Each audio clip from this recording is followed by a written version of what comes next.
Right, this is part two, and if you didn't see part one, my total portfolio is down 4.81 since inception, so it's been a bad month of April, and also a bad first 4 months of the calendar year.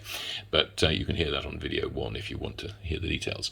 What I'm going to go into now is the next bests and the dependables, and if I've got time, keeping it under 10 minutes, I'll go into the speculatives. If not, I'll use a third one. So, next bests, and Tech Capital is top of the pile there and is looking very, very promising.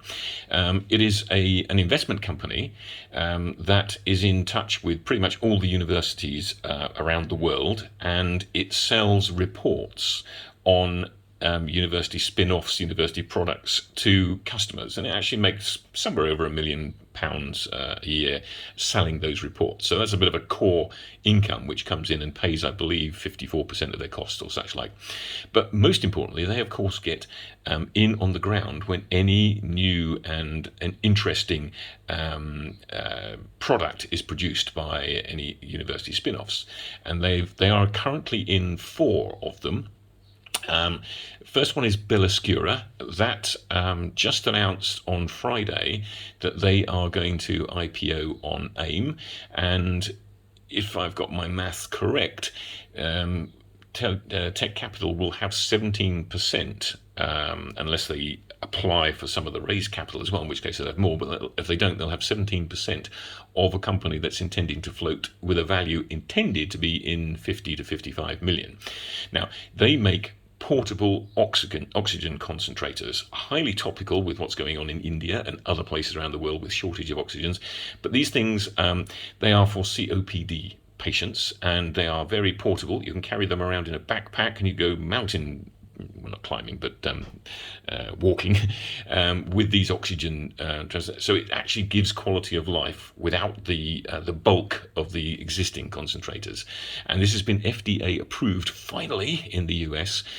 So they are floating to raise £15 million to be able to go into production and start selling these things ASAP. And the float is likely to happen by the end of this month, and it was only announced Friday, and this is probably the primary reason why the price shot up on Friday and indeed Thursday, because people always have inside knowledge. They did a float which upset everybody, including me, at 10p when the price was around 15, 16 or something like that.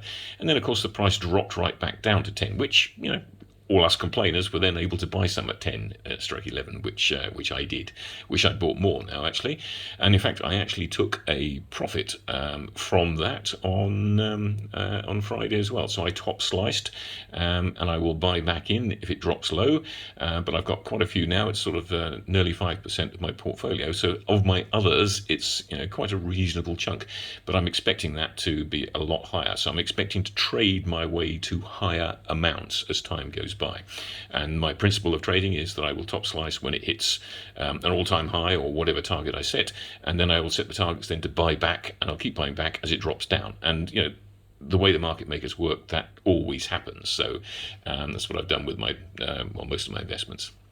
Okay, next into EKF. Oh, sorry, Tech Capital. The other areas they've got is a company called Lucid, which they own 100% of. They make smart eyewear glasses, which I didn't think this was going to be the best of the 4, but it's actually making money at the moment. They've got quite a few celebrities on, and they're looking for contracts to do this globally. And essentially, these glasses apparently look cool, are very lightweight, cost the same, around $150, which is actually cheap in UK terms from what I've been paying for my glasses. They're prescription glasses, or sunglasses, whichever you prefer, and they're Bluetooth. You can hold conversations on the phone in them. You can keep up to date with stuff and what have you. I mean, it's a bit more high tech than me. The third element they've got is a company called Solarius. They make nano salt crystals, which are real sodium concentrate, the real salt, but they cut them down so small that the surface area in the mouth is much greater, and you only need half the amount of salt in some things like crisps, and if you're going in popcorn, you only need 30% of the salt, etc., etc. And this is going to be great because lots of countries, particularly South America for some reason, are introducing restrictions on salt content in products and such like that. So They are trialing with lots of companies, and there was a great video by Clifford Gross. It's on YouTube, I think. So if you want to listen to it, it's about 20 minutes long. He goes through all these companies in detail, and it's well worth a listen. I've got it on my Twitter site if you know what that is, but it's well worth a listen. Now, the next, and he actually says all four companies will be sold off in the next 2 years, and there will be a special dividend paid to shareholders. And the questioner said, "Well, will shareholders be very happy with that?" And he rightly said, "Yes, those that stick around will be very happy." So a good insight there. And the fourth one is probably the biggest, and this came out with a note last week as well. It's called Guidant, and they make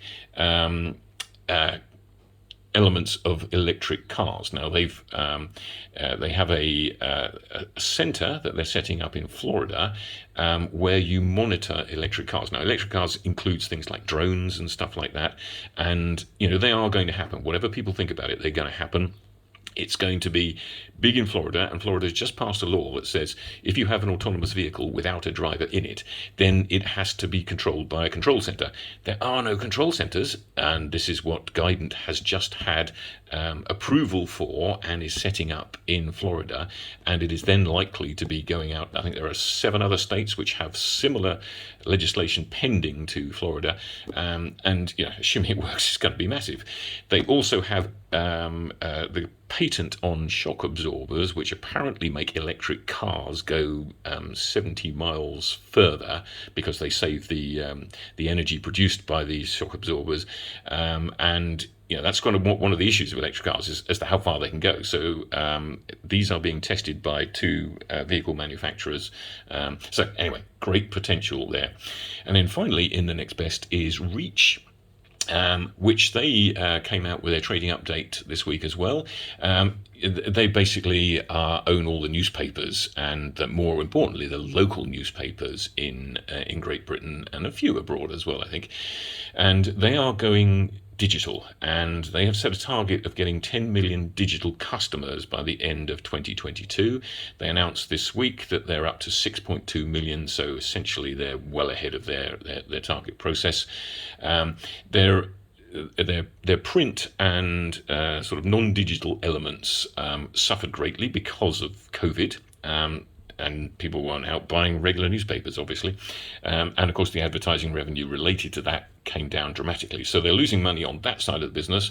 But if you compare what they did this quarter to last quarter, and in fact more April to last April, they are coming back in shed loads there. So, oops, just lost the screen.